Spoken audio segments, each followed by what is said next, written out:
100세 시대를 살아가는 시니어 여러분, 은퇴는 더 이상 끝이 아닙니다. 이제 전반전이 끝났을 뿐입니다. 인생의 후반전을 준비하기 위해서는 하프타임이 필요합니다. 하프타임을 통해 지난 시간을 돌아보고 내 삶의 동반자인 배우자와 함께 인생 후반전의 방향을 정하는 것이 중요합니다. 오늘부터 100세 특강과 함께 인생 후반전을 열어가시죠.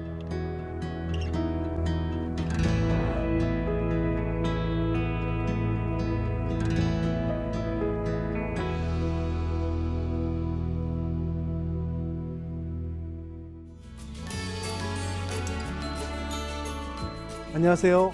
CTS 100세 특강 박홍훈 목사입니다. 이제 마지막 8번째 강의 100세까지 행복한 통하는 부부대화법입니다. 여러분, 우리가 통하지 않으면 답답하죠.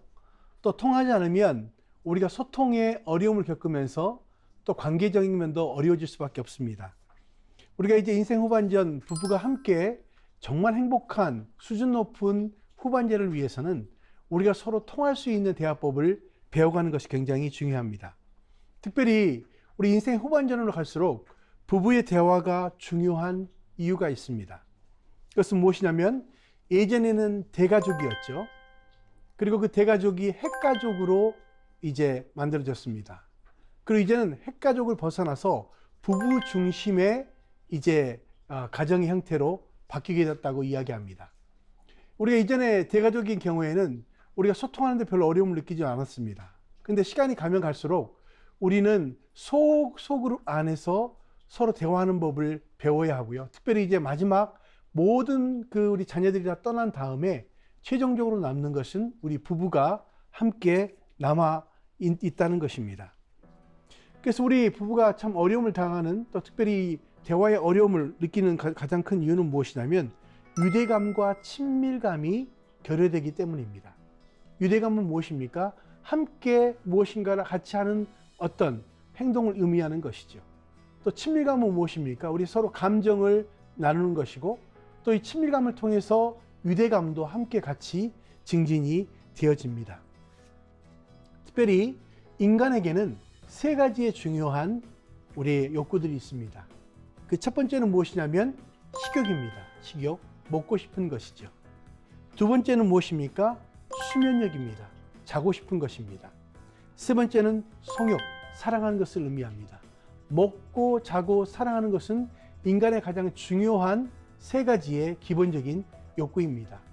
이것들이 채워지지 않으면 사람들은 굉장히 불행하게 느끼게 되고요. 또 이것들을 채우기 위해서 아주 많이 노력을 하게 됩니다.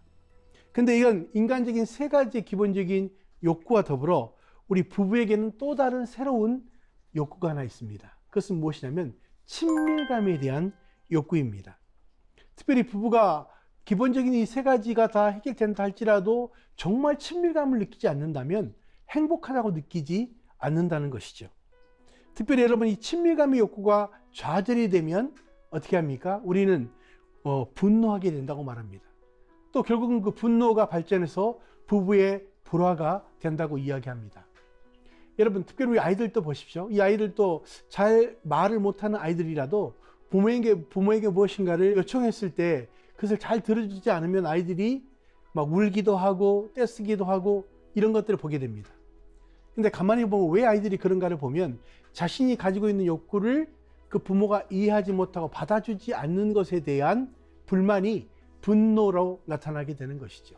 근데 대부분 우리 부부도 마찬가지죠. 특별히 정말로 사랑하고 무엇인가를 서로 알아주고 인정해줘야 되는데 그렇게 하지 못할 때 우리는 분노하게 됩니다. 그래서 어떤 남편이 그렇게 이야기했다고 이야기합니다. 하나님께 기도합니다. 하나님, 제가 정말 이 아내와 결혼할 때는 양과 같은 아내였는데 지금은 호랑이 같은 아내가 너무 무섭습니다. 그때 이렇게 응답이 왔다는 거죠. 그래, 양과 같은 아내는 내가 만들고 호랑이 같은 아내는 네가 만들었다. 여러분, 우리 부부의 얼굴을 서로 한번 보십시오. 부부는 누가 만들 것일까요? 바로 배우자가 서로의 얼굴을 만들어 가는 것입니다. 그런데 여러분, 중요한 건 무엇이냐면 이 친밀감에 대한 욕구가 채워지지 않으면 어떤 감정이 생기냐면 죽고 싶은 감정이 생긴다고 이야기합니다. 그래서 저는 그런 질문을 합니다. 여러분 직장에서 여러분의 상사나 여러분의 뭐 동료나 이런 분들 여러분을 힘들게 하면 어떤 감정을 가지십니까? 죽고 싶으십니까? 죽이고 싶으십니까? 대부분 죽고 싶은 감정은 별로 없어요. 믿기 때문에 다른 감정이 생기는 것이죠. 그런데 특별히 부부에게 있어서 정말 서로 사랑을 받아야 될 때 사랑을 받지 못하고 내가 거절감을 받는다고 느끼면 바로 정말 죽고 싶은 감정이 생길 수밖에 없습니다. 자, 그런 의미에서 본다 그러면 부부에게는 정말로 친밀감이 굉장히 중요하다고 말씀드릴 수 있는 것이죠. 그래서 시집에서 남편만 내 편이 되면 우리가 모든 것을 이겨낼 수 있다고 이야기합니다. 제가 많은 부부들을 상담하고 또 이렇게 만나보고 또 강의를 하다 보면 어떤 걸 느끼냐면 바로 부부들이 서로 하나됨을 이루지 못해서 오는 아주 극단적인 감정들을 많이 가지고 있는 경우를 보게 됩니다. 제가 만났던 부부 중에 한 부부는요, 이 아내가 굉장히 힘든 상태 속에 있었어요. 남편은 근데 그 아내가 얼마나 힘든지를 잘 이해하지 못합니다. 마치 정말 감치 남편이죠. 감정을 잘 이해 못하는 남편입니다. 근데 제가 이 아내의 상태를 보니까 조금만 더 있으면 정말 치료를 받아야 될 정도로 심각한 그런 상태에 있었습니다. 그때 제가 남편에게 말했습니다.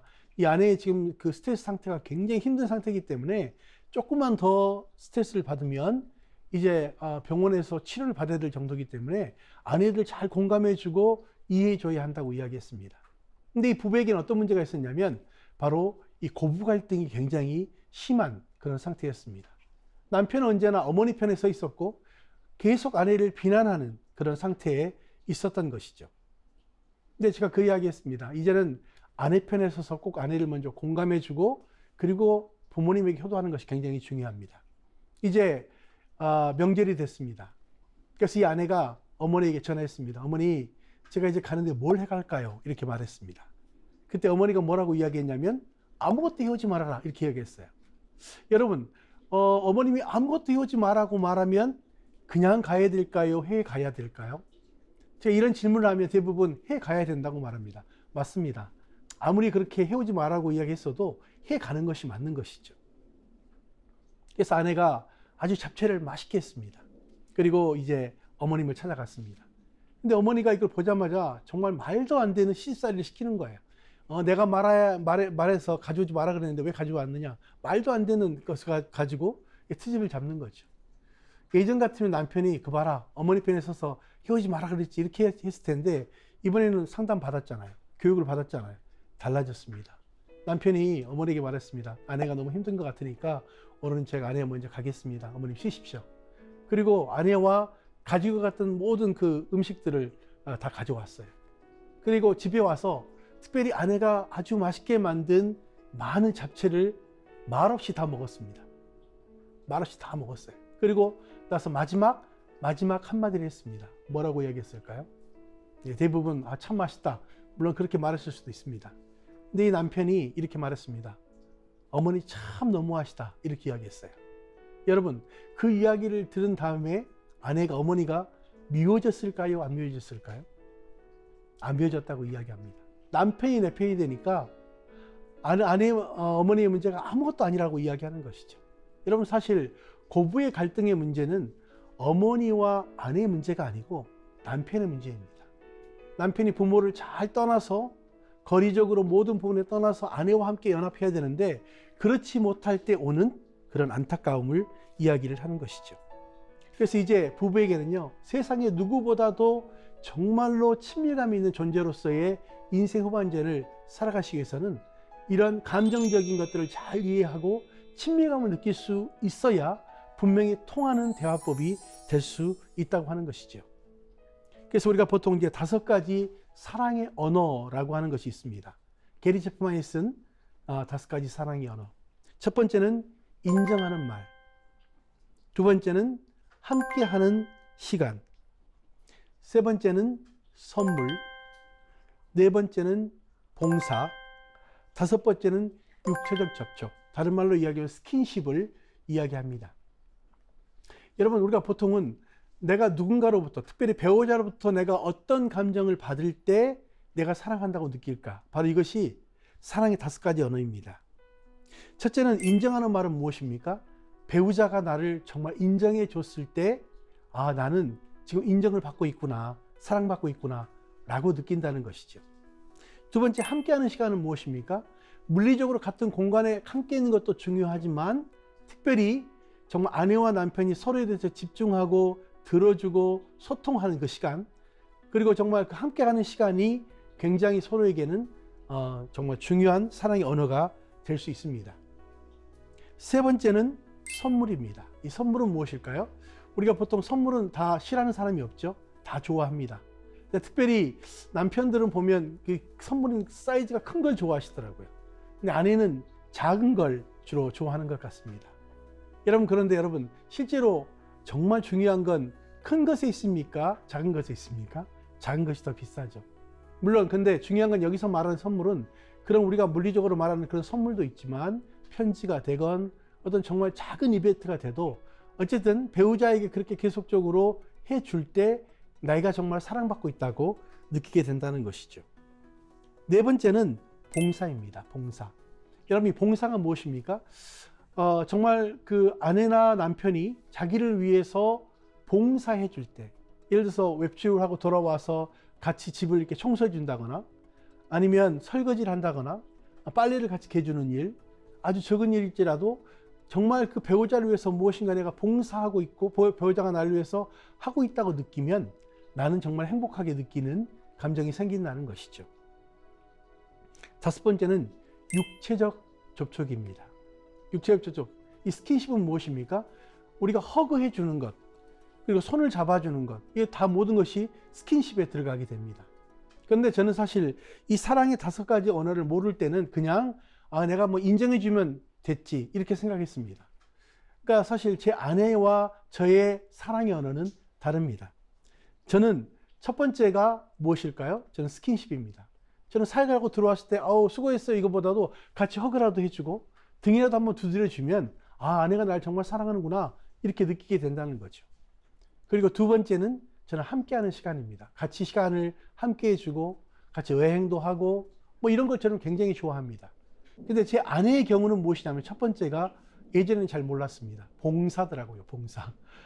쉽게 말하면 제가 그냥 와서 오늘 수고했어 이렇게 말하는 것보다는 제가 설거지도 도와주고 빨래를 개는 것도 도와주고 하는 일들을 할 때 아내는 나를 정말로 사랑하고 있구나 라고 느끼게 된다는 것이죠.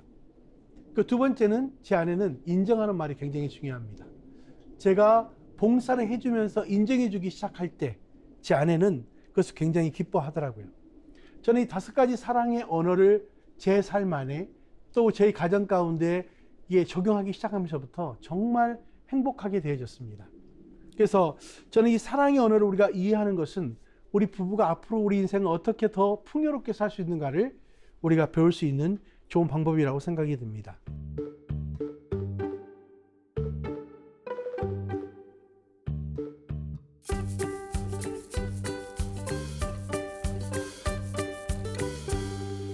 부부를 위한 3단계 대화법이 있습니다.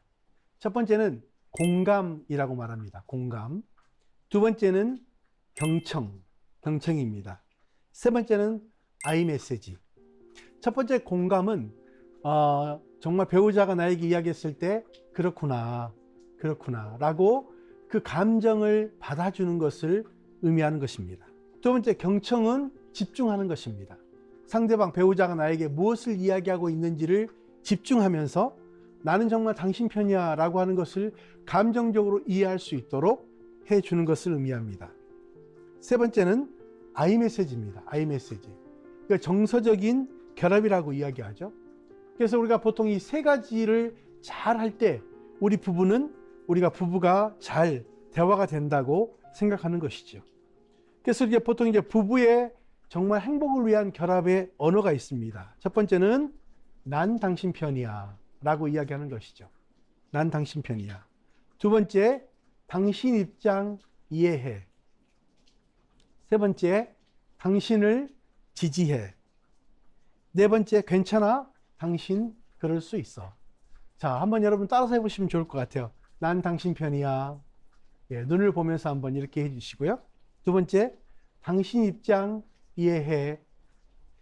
세 번째, 당신을 지지해. 네 번째, 괜찮아. 당신 그럴 수 있어. 지난번에 제가 강의 중에 이 부부에게 이 언어를 이렇게 서로 눈을 보고 하라고 이야기했거든요. 근데 한 부부가 아내가 막 펑펑 우는 거예요. 정말 남편으로부터 듣고 싶었던 이야기였다고. 정말 나를 인정해주고 존중해주고 내 편이 되어줬다는 사실을 아내는 느끼고 싶었다고. 그렇게 이야기를 하면서 우는 모습을 보았습니다. 남편도 같이 눈물을 흘리시더라고요. 자, 그래서 이제 군화법을 한번 연습해 보고 싶습니다. 이 군화법은 무엇이냐면 그랬구나 라고 우리가 인정해 주는 것을 의미합니다. 예를 들어서 아내가 나 아파요 그러면 남편들은 그동안 뭐라고 이야기했었습니까? 아, 당신 아프구나. 그냥 이렇게 단순하게 이야기를 했겠죠. 아니면 이렇게 말합니다. 그냥 약 사 먹어. 근데 그게 아니라 이렇게 하는 거죠. 눈을 보면서 당신 정말 아프구나. 그 다음에 당신 어디가 아픈데? 그럼 그런 약을 사야 되겠군요. 이렇게 이야기하라고 이야기하는 것이죠. 두 번째 이렇게 말합니다. 나 외로워요 라고 이야기하면 뭐라고 이야기해야 될까요? 먼저 군화법으로 받기 위해서는 아, 당신 외롭구나 라고 먼저 감정적으로 받아주는 것이 중요하다고 이야기합니다. 그래서 어떤 분은 또 이렇게도 이야기하더라고요. 너만 아프냐 나도 아프다. 여러분, 그것은 사실은 공감이 아니죠. 그래서 우리가 어떤 아프다면 아프다라고 먼저 받아주고 외롭다면 외롭다라고 받아주는 게 굉장히 중요합니다. 특별히 남편의 경우에는 아, 나 오늘 너무너무 힘들었어 라고 이야기하면 아, 당신이 정말 우리를 위해서 열심히 일해서 너무 고맙고 정말 당신 힘들군요. 오늘 좀 쉬세요. 이렇게 말해주면 남편은 더 어떤 일들을 하고 싶은 마음이 생길 것입니다. 근데 참 재미있는 것은 이것이 우리 부부에만 우리가 적용되는 것이 아니라 자녀에게도 참 적용될 수 있는 좋은 대화법입니다. 예를 들어서 자녀들이 이렇게 말하죠. 아, 아빠, 엄마, 오늘 공부하기 싫어요 라고 말하면 대부분 부모님들은 뭐라고 이야기합니까? 네가 정신이 있냐? 이렇게 시작하게 되는 것이죠. 그게 아니라 아, 네가 오늘 정말 힘들구나. 아, 그렇게 힘들면 오늘 좀 몇 시간 쉬든지 오늘 쉬고 난 다음에 그 다음에 공부해도 되겠네. 이렇게 해주면 아이가 어떤 마음이 들까요? 아, 내가 힘든 것을 알아주는구나.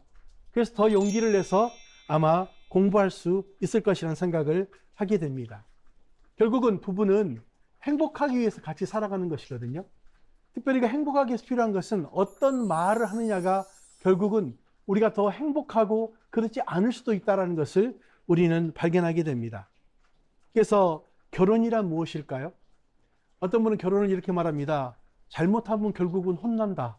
의 뜻이 결혼이라고 이야기합니다.